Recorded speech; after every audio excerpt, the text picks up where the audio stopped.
Pasca ditemukannya beberapa korban dan puing pesawat AirAsia KZ8501 oleh tim Basarnas, keluarga Susia, salah satu penumpang pesawat tersebut, mengadakan doa bersama untuk Susia. Ya, doa bersama juga dilakukan keluarga pramugari AirAsia KZ8501, Hairunisa. Doa bersama tersebut dihadiri keluarga dan juga kerabat dari Hairunisa.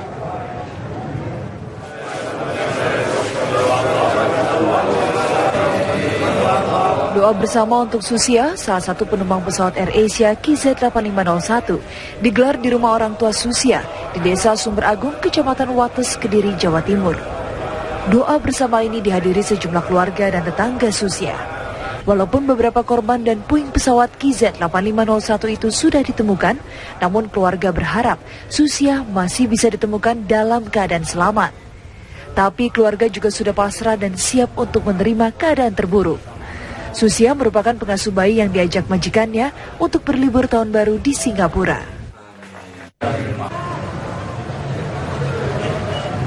Setelah ditemukannya sejumlah korban dan puing pesawat AirAsia KZ8501 oleh tim Basarnas, keluarga Hairunisa pramugari AirAsia KZ8501 hanya bisa pasrah dan ikhlas untuk kemungkinan terburuk. Doa bersama di malam ketiga sejak berita menghilangnya pesawat tersebut digelar di rumah orang tua Hairunisa. Doa bersama ini dipadati keluarga dan sahabat Hairunisa. Dalam acara ini, keluarga Hairunisa bersyukur pencarian pesawat tidak memakan waktu lama dan berharap proses evakuasi korban dapat berjalan lancar sehingga kepastian nasib korban dapat segera diinformasikan kepada keluarga. Dari Palembang, Sumatera Selatan dan Kediri, Jawa Timur, Purwantoro Yusuf Saputro, TV One mengabarkan. Pemirsa, Kapten Irianto, pilot dari AirAsia KZ8501, di mata rekan-rekan teman seangkatan di TNI Angkatan Udara dan sesama rekan pilot, dikenal sebagai pribadi yang baik, cerdas, bahkan mudah bergaul. Ya, mereka tidak menyangka penerbangan pada Minggu pagi kemarin dari Surabaya menuju Singapura menjadi penerbangan Kapten Irianto yang terakhir kalinya.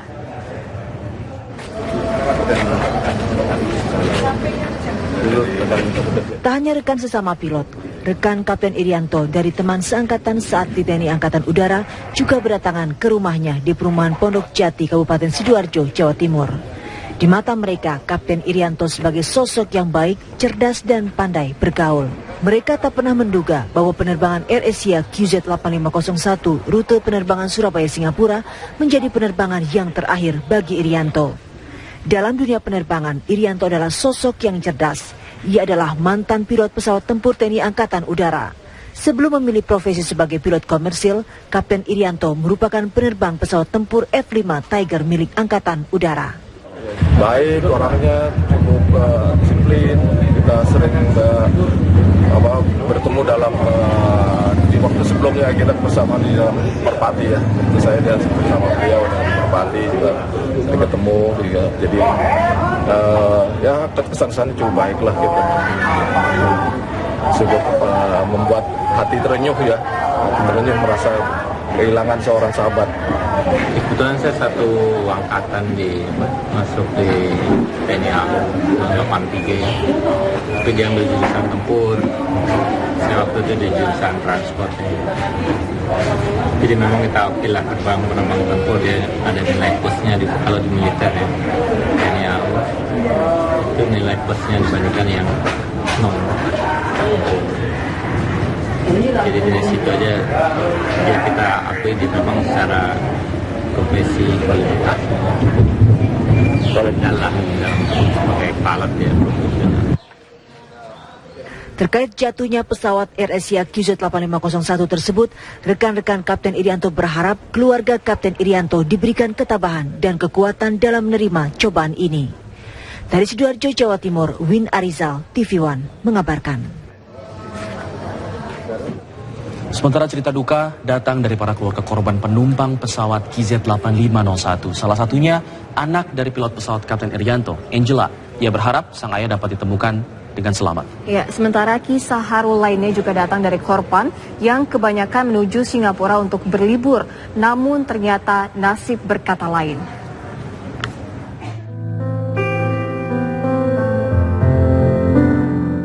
Sejumlah serpian pesawat maskapai AirAsia KZ8501 telah ditemukan di permukaan perairan sebelah selatan Pangkalan Bun, Kalimantan Tengah.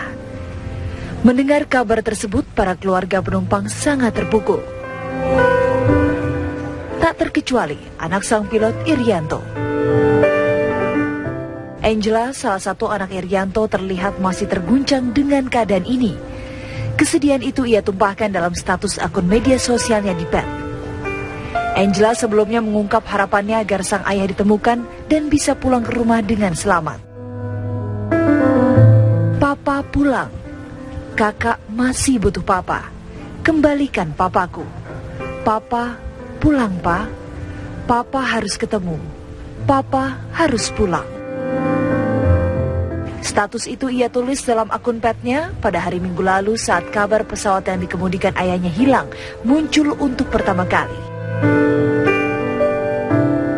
Menanggapi kesedihan ini, Maria Elizabeth, putri dari Andrew Nari, kepala pramugara pesawat Malaysia Airlines MH370 yang hingga kini belum ditemukan, berusaha menguatkan Angela. Maria Elizabeth meminta Angela menyerahkan segalanya kepada Tuhan Yang Maha Kuasa. Kisah haru lainnya datang dari penumpang AirAsia KZ8501 lainnya, Bob Hartanto Wijaya dan Ruth Natalia. Keduanya diketahui merupakan pasangan kekasih yang akan segera melangsungkan pernikahan. Keduanya berencana menikah tahun depan. Mengutip pernyataan ayah Ruth Suyanto di media lokal, Ruth memang akan berlibur ke Singapura dengan Bob. Liburan itu memang sudah direncanakan sebagai kado ulang tahun untuk Ruth yang ke-26. Namun naas, nasib berkata lain. Semua pihak berharap proses evakuasi berjalan lancar dan dapat memberi kabar positif bagi keluarga penumpang lainnya.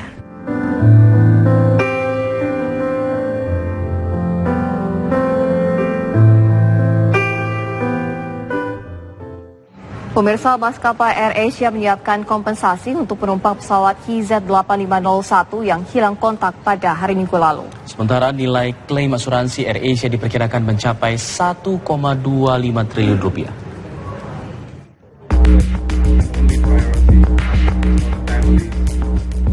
CEO AirAsia Group Tony Fernandes menyatakan akan bertanggung jawab dan tengah menyiapkan pengurusan asuransi dengan mengikuti prosedur yang berlaku di Indonesia. Kasus hilang kontak yang dialami pesawat AirAsia KZ8501 merupakan yang pertama kalinya dialami maskapai ini. Menurut Fernandes, selama 13 tahun terakhir, AirAsia telah menerbangkan 220 juta penumpang tanpa kehilangan satu nyawa pun. Spend time with as many of our guests' families who have been very open. We've got to know each other quite well. And they are very strong as well, I have to say. They are very calm now and waiting for as much information and appreciating all that's been done so far. You know, it's an experience I never dreamt of happening, and it's probably an airline CEO's worst nightmare. After 13 years of flying millions of people, it is the worst feeling one could have. But we stay strong for the families out there to ensure that we can look after them. Even after this incident, we want to keep in contact with them so we can provide the necessary support that they may require after the incident. Total nilai jaminan asuransi satu unit pesawat AirAsia yang mengalami kecelakaan saat ini berkisar 100 hingga 200 juta dolar Amerika Serikat atau 1,25 triliun hingga 2,5 triliun rupiah. Artinya, perusahaan asuransi Jerman Allianz SE yang menjadi penjamin asuransi pesawat AirAsia KZ8501 harus membayar klaim minimal 100 juta dolar Amerika Serikat atau sekitar 1,25 triliun rupiah. Sementara untuk penumpang pesawat, sesuai perjanjian internasional yang disebut Konvensi Montreal, nilai pertanggungan asuransi jiwa mencapai 165.000 dolar Amerika Serikat atau sekitar 2 miliar rupiah per penumpang. Nilai klaim bisa jauh lebih tinggi jika maskapai diketahui melakukan kesalahan dalam melakukan prosedur penerbangan. Tim TV One mengabarkan. Pemirsa, kecepatan tim SAR gabungan dalam menemukan serpihan pesawat AirAsia KZ8501 ini mendapatkan apresiasi dari pemerintah, bahkan dari seluruh rakyat Indonesia. Iya, kecepatan itu tentu saja tidak terjadi begitu saja, tapi melalui proses latihan khusus.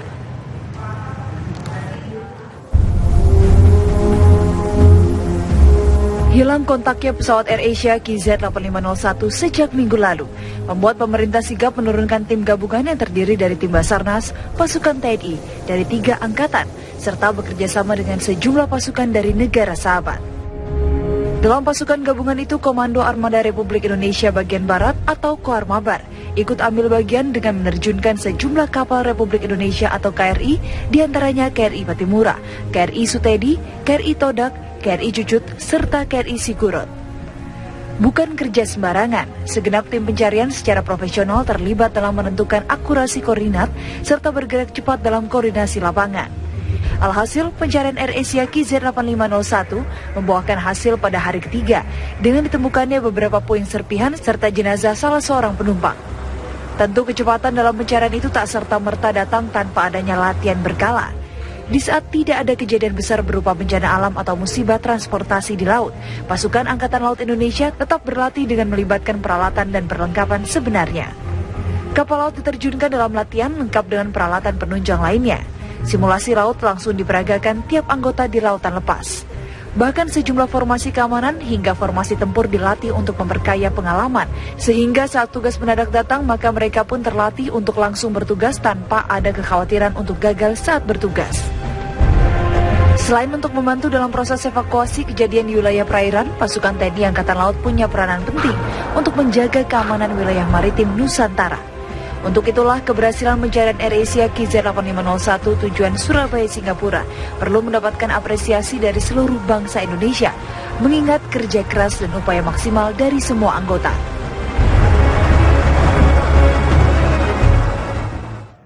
Pemirsa, kabar siang masih akan kembali tentunya dengan kabar masih terkait dengan pencarian proses evakuasi korban penumpang AirAsia.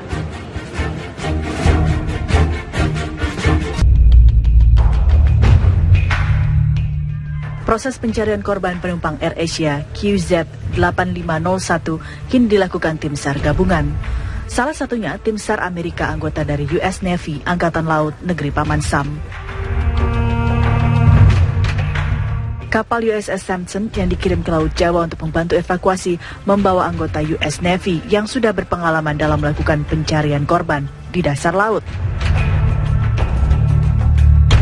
Mereka adalah tim elit penyelam Navy bernama Mobile Diving and Salvage Unit 1 atau MDSU-1.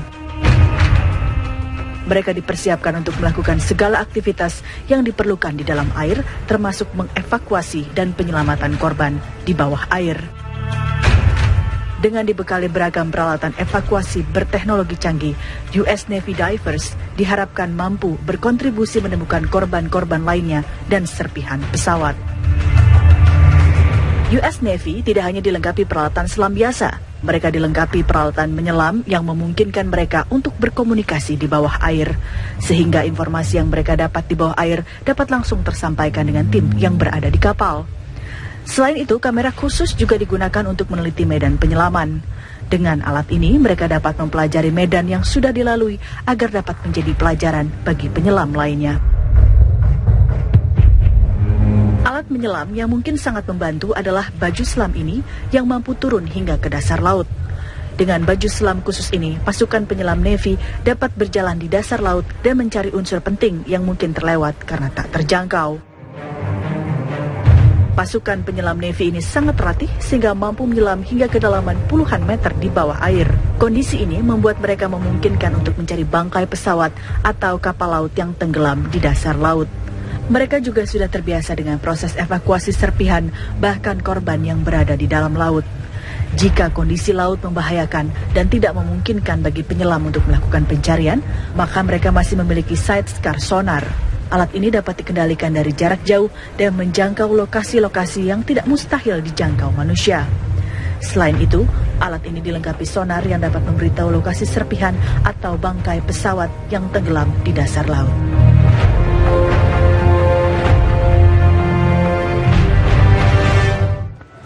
Lalu bagaimana proses pencarian korban dan serpihan pesawat dari dasar laut? Kita akan berbincang dengan Mayor Mark Profs Degratman, Perwira Staf Operasi Detasemen Dalam Mengkara dan Danjaka.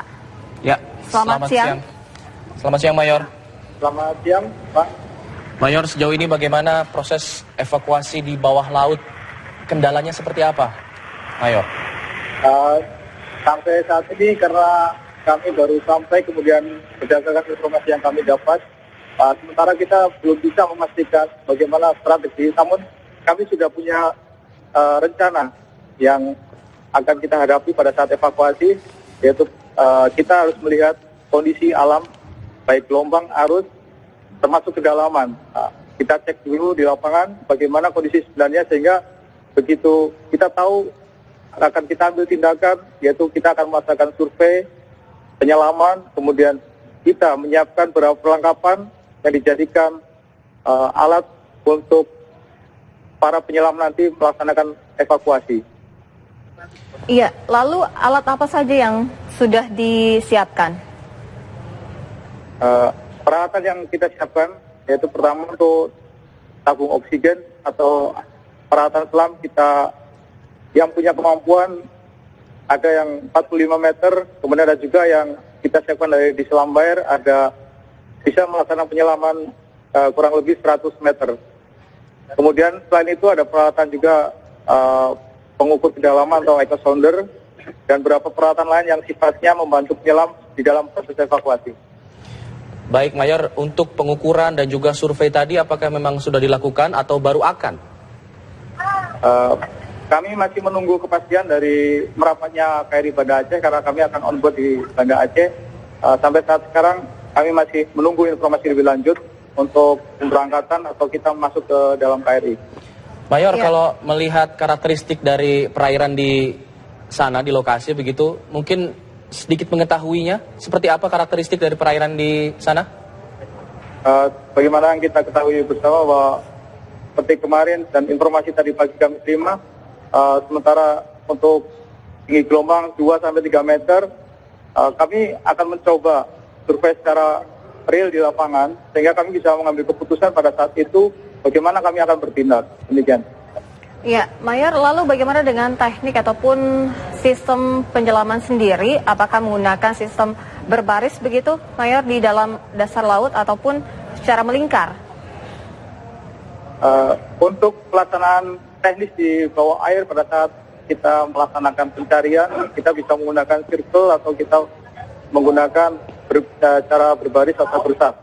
Akan kita gunakan apabila sudah ada kepastian dari posisi atau lokasi di mana kita akan mengevakuasi.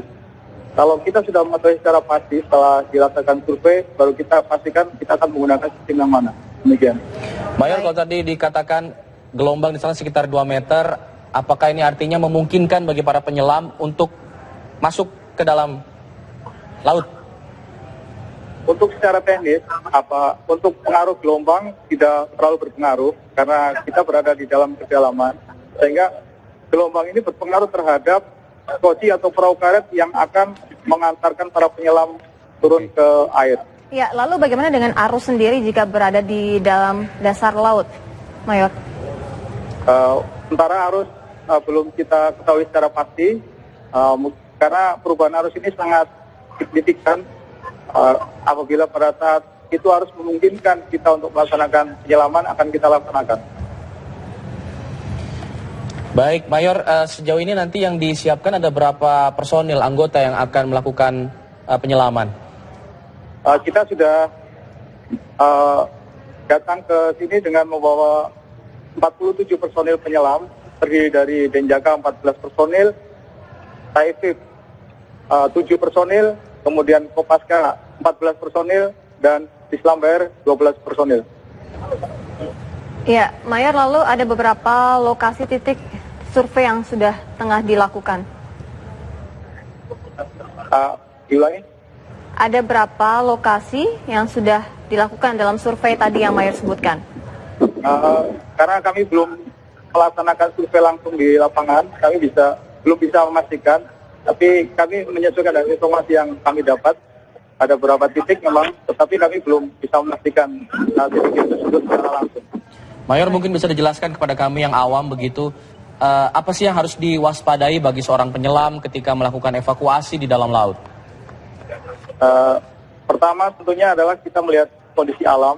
Apabila alam itu bisa kita sikapi dengan baik, berarti kita bisa melaksanakan penyelaman. Kemudian dari sisi personal ya, atau dari sisi penyelam, kita juga melihat kesiapan tentang kesehatan maupun lain-lain yang akan berpengaruh. Kemudian yang ketiga adalah kita melihat materialnya. Kalau material itu memungkinkan bisa dilaksanakan penyelam, kita laksanakan. Jadi ada 3 hal, faktor alam, kemudian personil, dan material. Demikian. Ya, Mayor, lalu sejauh ini ada kendala apa saja yang kira-kira akan ditemui oleh tim? Mengingat saat ini salah satu kendala adalah cuaca buruk, Mayor.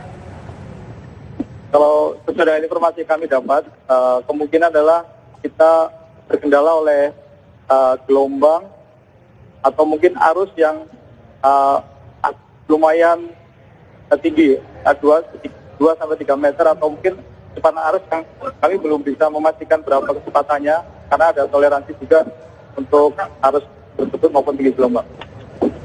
Baik, Mayor, mungkin satu pertanyaan begitu. Selain dari tim TNI AL, ada dari negara lain juga yang akan melakukan penyelaman atau tidak? Sampai saat ini kami belum mendapatkan informasi secara pasti apakah ada dari tim penyelam negara lain atau belum. Demikian.